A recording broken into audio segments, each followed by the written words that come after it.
Just nii nägi Gustavi elamine välja nädalapäevad tagasi. Töömehed sagisid edasi-tagasi. 85-aastane papi ei saanud õieti arugi, mis toimub. Alguses ei tahtnud Gustav aga meistrimehi sissegi lasta. Tallinnast akende ja ustega kohale sõitnud töömehed pidid käreda pakase käes oma 1,5 tundi niisama passima. Gustavit kutsuti nõusse rääkima kohalik valla sotsiaaltöötaja. Eks Gustav on nagu tüüpiline vana inimene, et ega ta on natukene ju kinni selles, mis tal on ja ega igasuguste uuenduste vastu, et eks ta muidugi alguses ju tõrkus ja ega ta ei ole lubanud tegelikult endal kunagi siin midagi kas või toaski ümber tõsta või koristada, et ta on harjunud niimoodi elama, nagu ta on, et aga praegu tundub, et ta on nende muutustega rahul. Gustav on aga tõesti üks jäärapäine taat. Mehele kohe üldse ei meeldi, kui võõrad ta elukest ja asju ümber sätivad. Suvel sai kokku lepitud, et Tarekesse ehitatakse annetuste eest ka uus ahi. Potsepa kohale jõudes aga ei tahtnud Gustav ahjust enam midagi kuulda. Aga kui mõtled, kui see on suur töö, kus külmaga teed. Ei, või sa nüüd räägid suve lõpus poolt külma kuskil ju? Ega see suve lõpp, see oli oktoobrikuust, kui nad käisid. Siis oli piduaeg juba. Suvel rääkisin mina suga ahju tegemisest. Aga see on juba palju kuud tagasi juba. Uus ahi jäigi tegemata. Teiste töödega on läbi häda siiski ühele poole saadud. Gustavi köögis ja elutoas ilutsevad nüüd uued aknad. Kindlasti muudavad need taadi olemise üksjagu mugavamaks. Et maja on ju nüüd parem.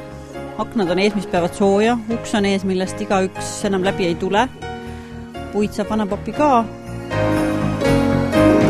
Tareke sai ka uue metallist välisukse, nii et uus uks peaks nüüd pätid kenasti kinni pidama. Paraku on Gustavil ikka veel hirm, päris rahulikult vanapapi magada ei saa. Õudused tulevad iseäranis selgelt meelde just pimedatel öötundidel. Kas sa õe juurde ei lähe? Õetütar on praegu siin ja nad väga kutsuvad sind ju. Praegu on ikka kodus, katsun oma kodus olda. Ma tean seda, et Postimehe toimetusse helistasid suisa vanaprouad. Ütlesid, Gustav võib meie juurde elama tulla, et kas sul see mõte ei meeldiks? Vanast peast veel naine võtta? Ei, ma ei taha vana seas kuidagi enam minna. Kohalik rahvasuu sahistab, et röövimise taga võis olla ühe kohaliku ametimehe võsuke. Politsei pole veel aga jätiseid kinni nabinud. Pätid on tänaseni vabaduses ja seetõttu hoiavad naabrid jätkuvalt ka Gustavi elamisel silma peal. Olnud ju siin kandis sellist asja nagu juhtud, et kellegi röövkalatungi tehakse. Ega siia metsatallu ei oska ju võõras inimene tulla. See pidi keegi tuttav, teadja inimene olema. Mis sa ise arvad? Ei, eks seda ole muidugi, et eks siin pidi mingi käsilane olema, kes üles andis. Gustavi tarbeks kogunes Loomakaitse Seltsi pangaarvele 32 627 krooni ja 90 senti. See summa oleks võinud aga mitu korda suurem olla. Rahvas oli igatahes valmis palju kannatanud Gustavit toetama. Annetamise suur hoog tuli aga siiski maha tõmmata. Algselt plaanisime, et Gustavile ostame korteri, aga rääkides siis valla inimestega, siis nad ütlesid, et me võime selle korteri osta, sest pole mingit kasu, sest ei lähe sinna elama. Et ta tahab siia jääda. Kuidas inimesed kaasa tulid, et kas selle korteri raha oleks mõne kokku saanud? Inimesed tulid väga hästi kaasa, et väga üllatav, et taheti nii palju aidata, aga kindlasti oleks selle korteri raha kokku saanud. Aga milleks nagu inimesed annetavad sellel eesmärgil, et Gustavil oleks korter, aga ta ei lähe ju sinna, et see on nagu selles suhtes mõttetu. Annetatud kroonide kulutamisega oli üksjagu tegu, sest ei aknatootja Glaskek ega uksemeister Saku Metall ei tahtnud oma töö eest sentigi. Kiuslik eestlane arvab nüüd kindlasti, et küllap on tegu ühe salakavala reklaamitrikiga.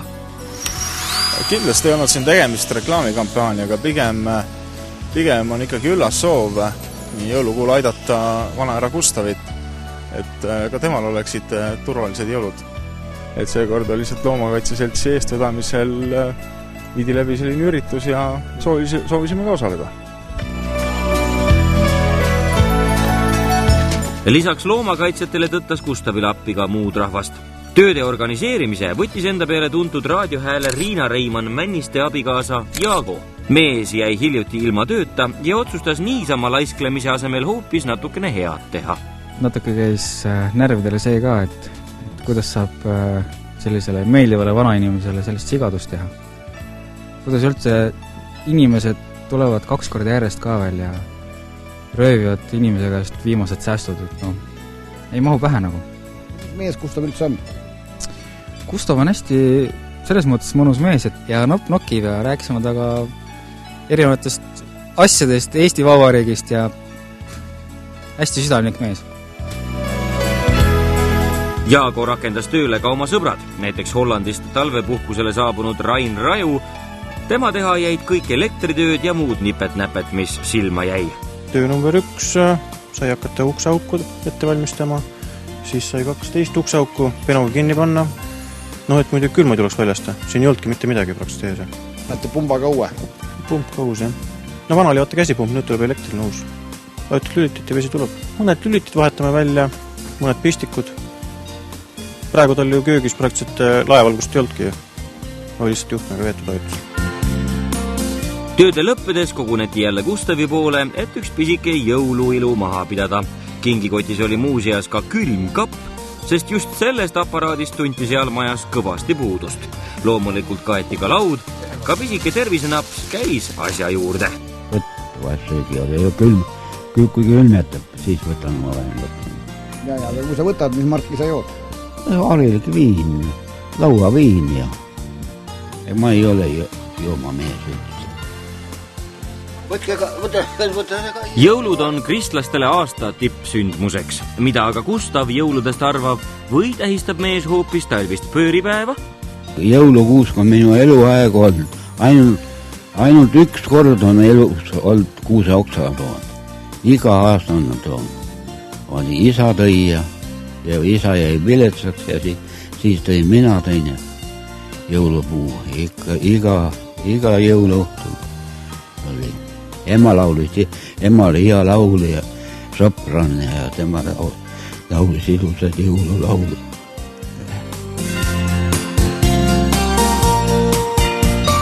Jõule tähistades tundus, et ka umbusklikul Gustavil polnud enam midagi külaliste vastu.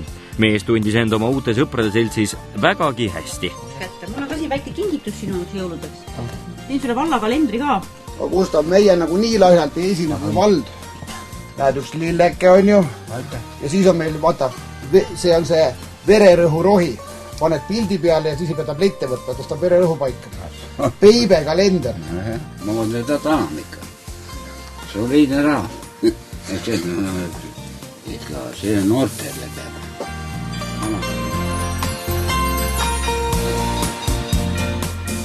Gustavi loole aga päris joont alla tõmmata veel ei saa.